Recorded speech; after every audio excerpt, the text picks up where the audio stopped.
Welcome to maths continent. बच्चों, maths continent में आज भी पढ़ने वाले हैं बेटा ट्रिग्नोमेट्रिक टेबल का एक बहुत इंपॉर्टेंट क्वेश्चन है। बेटा ये इतना इंपॉर्टेंट क्वेश्चन है कि इसकी आप एक या दो बार प्रैक्टिस करना। और मैं सब बच्चों को कहना चाहूँगा बेटा, इस टाइम पे देखो एक तरह से पूरे अपने ओवरऑल इंडिया के अंदर लॉकडाउन लगा हुआ है, तो उस लॉकडाउन में आप घर बैठ के बेटा इन चीज़ों की स्टडी करें। अगर आप लोगों की चीज़ें एक बार दिमाग से निकल गई बेटा, तो फिर एग्जाम टाइम में आपका एग्जाम में गैप अगर कम आता है, मैथ्स में छुट्टी नहीं आती है, तो ऐसे क्वेश्चंस उस टाइम पे इनको नहीं निकाल पाओगे आप। तो मैं यही चाहता हूँ कि इन क्वेश्चंस को आप बिल्कुल सोल्व करें और इनमें थोड़ा टाइम लगाएं बेटा, ठीक है। तो आज अपन एक क्वेश्चन ले रहे हैं, बहुत इंपॉर्टेंट क्वेश्चन, आपकी बुक का एग्जाम्पल है, आप समझिए इस चीज़ को। cos 45 degree upon sec 30 degree plus cosec 30 degree. बेटा मैंने आपको ट्रिग्नोमेट्री टेबल सिखा रखी है कि ट्रिग्नोमेट्री टेबल कैसे बनती है। तो ट्रिग्नोमेट्री टेबल आप प्लेलिस्ट में जाके देख लेना, वहाँ पे मैंने ट्रिग्नोमेट्री टेबल के नाम से अलग से प्लेलिस्ट बना रखी है, आपको डिस्क्रिप्शन में लिंक भी मिल जाएगा बेटा। तो वहाँ से टेबल देख के और एक बार टेबल बेटा बिना देखे बनाने की कोशिश करना, कहीं आप टेबल को भूल नहीं जाओ। उसके बाद इस क्वेश्चन करना बेटा आप लोग। तो क्वेश्चन में डायरेक्ट वैल्यू रख रहा हूँ। cos 45 की वैल्यू होती है 1/√2, sec 30 की वैल्यू होती है 2/√3,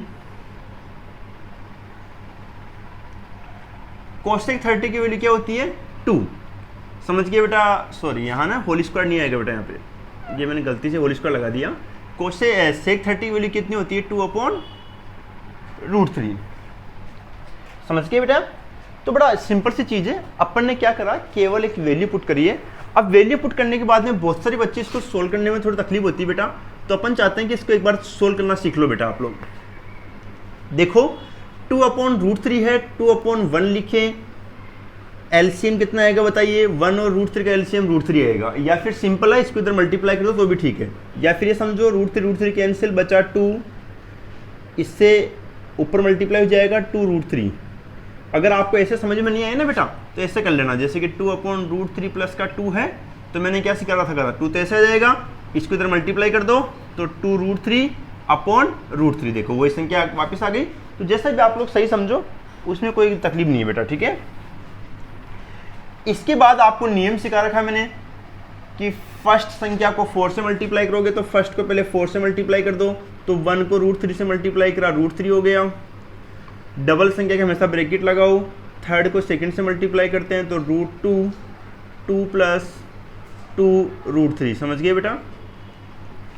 इस संख्या को दोबारा समझ लो बेटा एक बार आप लोग। देखो मैंने क्या किया है, A B C D 4 संख्या है, तो फर्स्ट को हमेशा 4 से मल्टीप्लाई करते हैं और सेकंड को हमेशा थर्ड से मल्टीप्लाई करते हैं। एकदम क्लियर बेटा? तो 1 को √3 से मल्टीप्लाई करा, √3 हो गया, फिर √2 को मैंने इससे मल्टीप्लाई करा, तो √2, 2 + 2√3। क्लियर एकदम? अब समझेंगे अपन इसको। देखो मैथ्स का नियम बताया था मैंने आपको पहले कि ध्यान रखना बेटा, आपके पास में न्यूमरेटर और डिनोमिनेटर, तो डिनोमिनेटर में कभी भी रूट नहीं आना चाहिए। अगर डिनोमिनेटर में रूट आ गया तो क्या करते हैं, बोलो? रूट को हटाते हैं। तो इसको रूट को हटाने के लिए अपन क्या करेंगे, इसका रेशनलाइज करेंगे। तो सबसे पहले लिखेंगे √2 का रेशनलाइज करने पर, तो √2 का अपन क्या कर दिया, रेशनलाइज कर दिया बेटा। कैसे करेंगे समझो एक बार इधर। ये √2 हो गया, 2 + 2√3। बेटा ये सिंगल डिजिट है, ओनली √2 बाहर है, तो एक ही संख्या रूट में हो तो इसका √2 का अपन पर्सनल लिखेंगे, √2 का रेशनलाइज। तो √2 का रेशनलाइज कैसे करेंगे, उसी से ऊपर नीचे मल्टीप्लाई कर देंगे। एकदम क्लियर? जैसे कि मान लो आपके पास में 1/√3, इसका रेशनलाइज करना हो तो क्या करेंगे अपन, √3/√3 ऐसे तो करेंगे। याद आ गया आपको?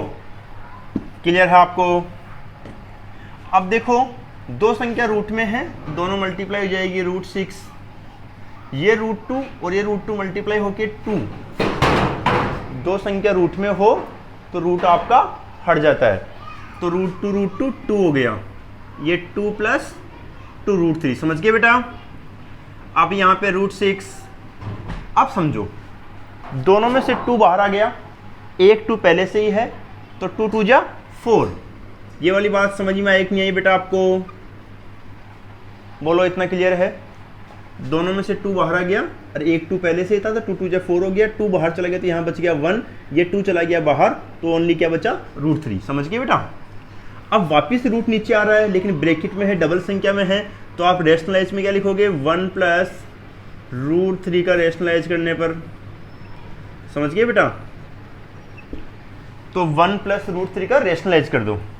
तो 1 प्लस रूट 3 का रेशनलाइज कैसे करोगे बोलो, डबल संख्या का रेशनलाइज कैसे करते हैं बेटा, उसी संख्या के जिसका रेशनलाइज करना हो उसी संख्या के अपोजिट साइन से मल्टीप्लाई करते हैं। बेटा देखो मैं आपको बहुत सिंपल तरीका बता रहा हूं, इससे क्या आप लोगों का बिल्कुल भी गलत नहीं होगा, सिस्टम से क्वेश्चन आपका सोल्व हो जाएगा। तो 1 प्लस रूट 3 है, 1 प्लस रूट 3 डिनोमिनेटर में है, तो इसके अपोजिट साइन से ऊपर नीचे मल्टीप्लाई करते हैं। एकदम क्लियर बेटा। तो ऊपर तो हो गया रूट 6, ये 1 माइनस रूट 3, ये 4 बाहर है। अब यहाँ पे आइडेंटिटी काम कर रही है, a plus B A minus B क्या होता है, A square minus B square. तो a तो कौन हो गया 1, तो ए स्क्वायर माइनस बोलो बेटा बी स्क्वायर, समझ गए क्या। ये हो गया रूट 6, 1 माइनस रूट 3, ये हो गया 4, 1 का स्क्वायर 1, और रूट ऊपर से आपका रूट का स्क्वायर करते हैं, रूट आपका हट जाता है, तो ओनली क्या बचेगा बोलो 3, समझ गए बेटा। रूट 6 1 माइनस रूट 3, हाँ भाई 1 में से 3 गया माइनस का 2 बेटा, तो रूट 6 1 माइनस रूट 3 कितना हो गया माइनस का 8। बेटा मेरे हिसाब से चाहो तो आप इसको यहाँ तक छोड़ सकते हो, और अगर आप इसको यहाँ तक नहीं छोड़ो तो थोड़ा सा इसको और सोल्व कर देना बेटा। सोल्व क्या कर देना कि ऊपर से माइनस कॉमन ले लेना, तो ऊपर से जब माइनस कॉमन लूँगा तो ये संख्या माइनस की है रूट 3, ये तो बन जाएगा प्लस का, और 1 बन जाएगा माइनस का अपॉन माइनस का 8, तो माइनस से माइनस कट जाएगा, यह भी छोड़ सकते हो।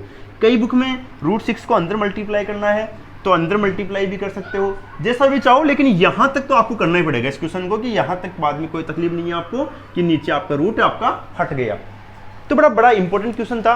मैं चाहूंगा कि इस क्वेश्चन की आप 2 बार प्रैक्टिस करना, क्योंकि बहुत इंपॉर्टेंट क्वेश्चन है बेटा। ये क्वेश्चन लास्ट जब आपकी एग्जाम आएगी ना, उस टाइम पे सोल्व नहीं हो पाएंगे आपसे ये, क्योंकि अच्छे क्वेश्चन से प्रैक्टिस मांगते हैं।